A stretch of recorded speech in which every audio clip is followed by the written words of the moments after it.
Allez, bonjour, bienvenue, nouveau numéro de Ça vaut le coup, l'émission qui donne du sens à votre épargne sur Boursorama. Aujourd'hui, on vous parle de RSE, de responsabilité sociétale des entreprises. Avec vous, Valérie, bonjour. Bonjour David. Valérie Demeure, directrice de l'analyse ESG chez Ophi Invest AM. Déjà, pour celles et ceux qui ne connaissent pas ce mot, RSE, qu'est-ce que c'est pour une entreprise que de prendre des engagements en matière de RSE? Alors la RSE, c'est la responsabilité sociale des entreprises ou la responsabilité sociétale des entreprises. Et ça consiste à prendre en compte les enjeux de développement durable dans un business model, dans un modèle d'affaires. Et donc ça veut dire que on tient compte dans son modèle d'affaires non seulement des actionnaires, mais de toutes les parties prenantes, que ce soit des clients, des salariés, des usagers, des communautés, et de tous les enjeux auxquels ils peuvent être confrontés au-delà des enjeux purement économiques. Quand une entreprise prend des engagements RSE, Dieu sait que beaucoup d'entreprises le font, est-ce que cela ou cela n'a pas de valeur contraignante? En quoi ça les engage? Alors initialement, ça n'avait pas de valeur contraignante. La RSE, ça a émergé dans les années 2000-2004 et initialement, tout était basé sur des démarches volontaires avec comme fondement des textes internationaux mais qui n'avaient pas d'application contraignante. Et donc, toutes ces démarches en matière d'environnement, le fait de commencer à monitorer ces émissions de CO2, de regarder l'éco-design de ces produits, par exemple, ou même d'instaurer des belles procédures de satisfaction client, toutes les procédures RH. L'idée, c'était de communiquer sur des bonnes démarches et des bonnes pratiques, mais à la base, il n'y avait rien de contraignant là-dessus. Et c'est l'accord de Paris, alors je ne suis pas un expert, de 2015 qui manifestement a changé un peu la donne. Oui, l'accord de Paris a été un élément clé, un élément moteur, puisque cet accord a eu un écho médiatique extrêmement important. Les États ont pris des engagements, mais on a vu des tas d'entreprises prendre des engagements, et les investisseurs pour commencer.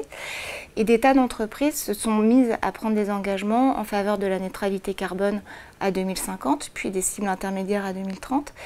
Et à partir de ce moment-là, en fait, tout s'est accéléré. Il y a vraiment eu une prise de conscience du fait qu'on devait agir collectivement pour financer cette transition écologique avec les aspects sociaux qui vont avec. Et là, on a commencé à voir émerger le concept de transition juste pour tenir compte des enjeux sociaux en plus des enjeux climatiques et des enjeux environnementaux. Mais quand une entreprise prend un engagement, dans quelle mesure cela la contraint et dans quelle mesure on a assisté ou pas à un renforcement du cadre réglementaire pour justement s'assurer que les actes suivent les paroles? Alors, au tout début, les contraintes, il n'y en avait pas beaucoup. Il pouvait y en avoir parfois dans ce qui était mis dans les codes de transparence. On pouvait avoir des poursuites pour publicité mensongère.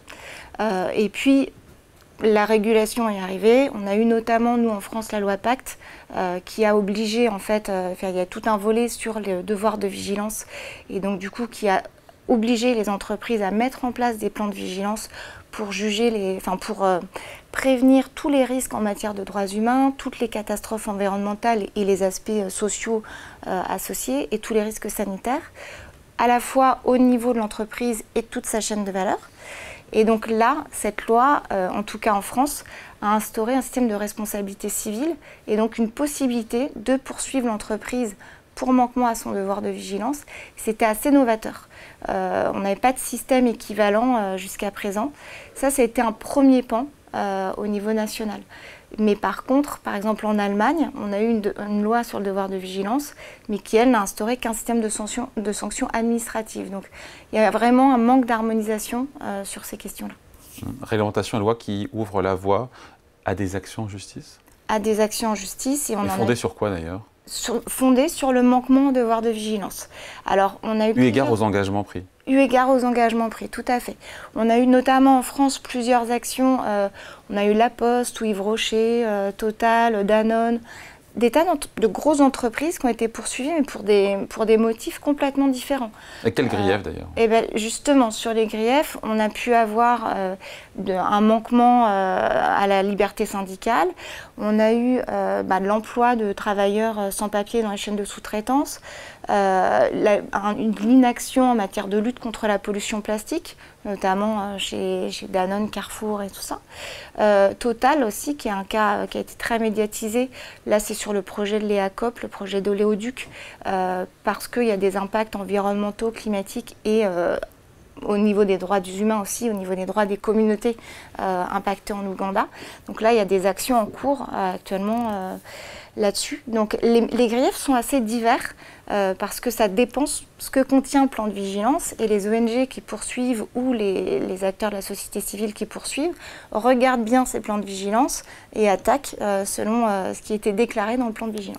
Il y a encore une fois le devoir de vigilance en France, vous le disiez. Après, au niveau européen, on a le sentiment aussi qu'il y a un arsenal législatif qui s'est largement renforcé. Oui. Sans rentrer dans les acronymes, mais on a eu la directive CSRD, sur l'harmonisation du reporting extra-financier des entreprises, le règlement SFDR sur les placements financiers. Donc, et je me suis dit d'ailleurs, avec ou sans sanction pour le coup? Alors, sur tout l'arsenal qui est lié un peu à ce qu'on appelle le Green Deal, le pacte vert, donc tout ce qui est taxonomie, CSRD ou SFDR que vous venez de citer, il n'y a pas vraiment de sanction, parce que là, ce qui est demandé, c'est un devoir de transparence. Et donc, sur cette transparence, là où on aura des contrôles, c'est plus de la part les reportings CSRD, donc les reportings de durabilité des entreprises vont être audités par des auditeurs externes. Donc là, la sanction, ça peut être que on peut donner un niveau d'assurance minimal ou au contraire un niveau d'assurance un peu plus grand. Donc là, on va trouver ça à ce niveau-là. Sur SFDR, a priori, on doit avoir des contrôles de l'AMF. Donc je pense que là-dessus, on aura des contrôles quand même de notre autorité. Mais il n'y a pas, on n'est pas sur un plan judiciaire. Puisqu'on parle de judiciaire, en France, là pour le coup en France, oui. On parle de responsabilité civile ou pénale pour les entreprises qui sont possiblement attaquées en France, et vous avez cité beaucoup d'entreprises. Oui, alors là, celle que j'ai citée tout à l'heure... On la Poste aussi au passage. Oui, tout à fait. Il y avait la Poste, Casino, Yves Rocher, Carrefour, Auchan, vous les avez cités. Alors là, c'était la responsabilité civile. Sur le devoir de vigilance, la responsabilité, elle est civile. En revanche, si on se place sur le droit environnemental, là, on a tout un volet pénal, et on peut avoir des entreprises du type AZF, par exemple, dont les dirigeants, cette fois-ci, vont être poursuivis pour des infractions pénales. Alors souvent, AZF, ça remonte à il y a un petit moment, il faut rappeler. C'était l'explosion de l'usine AZF, c'était à Toulouse. C'était à Toulouse. Début des années 2000, non, c'est ça? Oui, début des années 2000, et puis les condamnations, je crois que c'est 2012, enfin ça remonte. Mais effectivement, le dirigeant, en l'occurrence, a été poursuivi pour négligence et pour homicide involontaire. Et effectivement, quand on a un peu, quand on n'a pas pris la mesure pour assurer la sécurité et qu'on a eu des catastrophes comme ça qui ont abouti à des accidents ou à des homicides, là, le dirigeant de l'entreprise peut être poursuivi pénalement. Et en France, c'est quelle cour de justice qui va potentiellement juger ces litiges, ces mises en cause? Alors du coup, au pénal, c'est la juridiction pénale. Sinon, c'est la juridiction, c'est les tribunaux de première instance, voire en appel.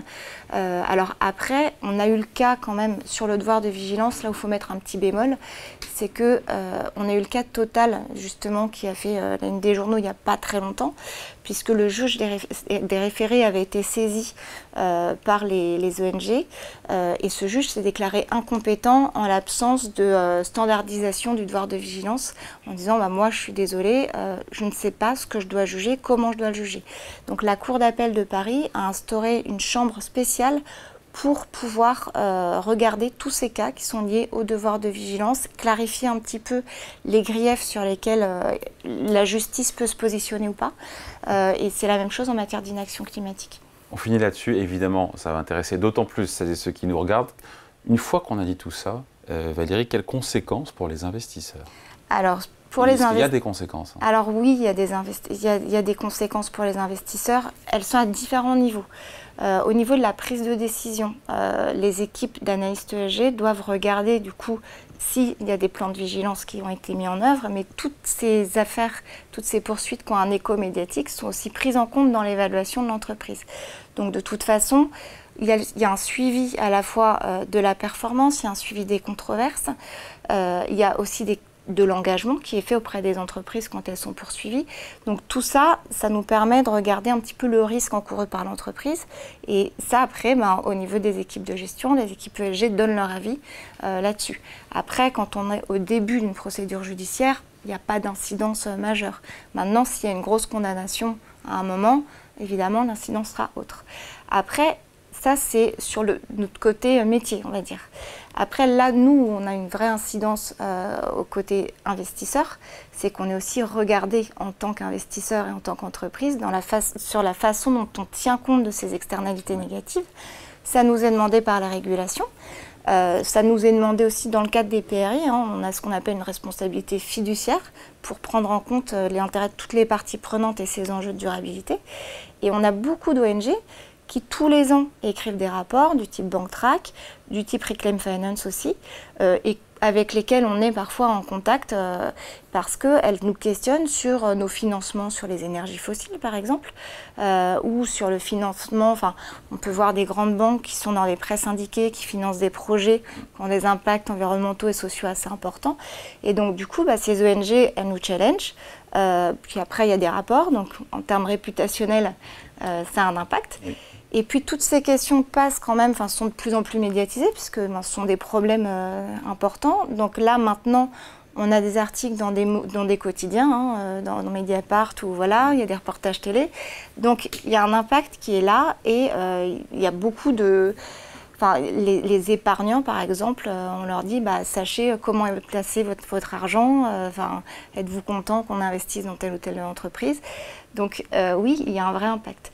Et puis surtout, nous sommes également des entreprises et on a vu récemment une grande banque française poursuivie aussi dans les tribunaux au nom d'un manquement au devoir de vigilance. La banque d'un monde qui change. Voilà. Et là, on peut se dire que c'était une première, mais ce n'est pas forcément...